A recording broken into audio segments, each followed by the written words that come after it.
ito na yung prototype natin kanina na ginagawa. So, kanina prototype, ngayon, ano na siya, totoo na siya. Yan yung X-Max 300 na bracket pag naka-knockdown siya. So, ginawa namin knockdown para mas madali siya i-assemble, mas madali siya ilagay. Kita nyo naman, magkakagawa niya. Bubuin natin ngayon. Kapag nabuo siya, ganito yung magiging itsura niya.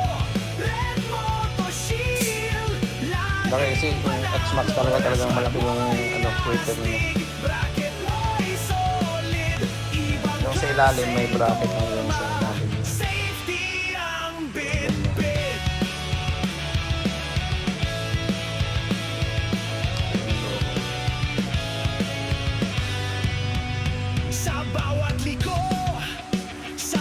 So, ngayon dito try na natin siya ilagay para makita natin kung maganda yung fit. So, ganito yung ano niya pag nakalagay na siya. Yan. Actually, madali naman siya ilagay.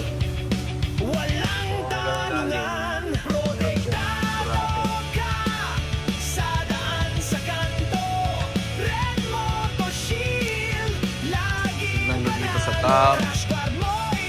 Yan siya.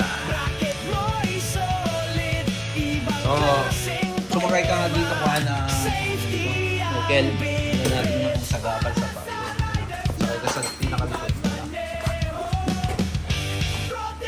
So, yan. Yan nasali kasi yung tinatanong nila kung sasayad sa paa. Ano naman, o sa ledge niya. Ayan, makikita nyo malayo, no?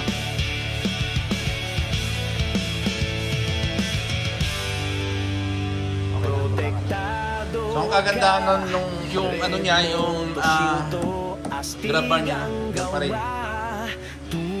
Yan, so, kikita nyo, naka-individual bracket. So, available na po ulit dito sa Red Motorfield para sa X-Max 300. Ito yung 2024 model. Pero same lang sila nung bago ngayon na 2024.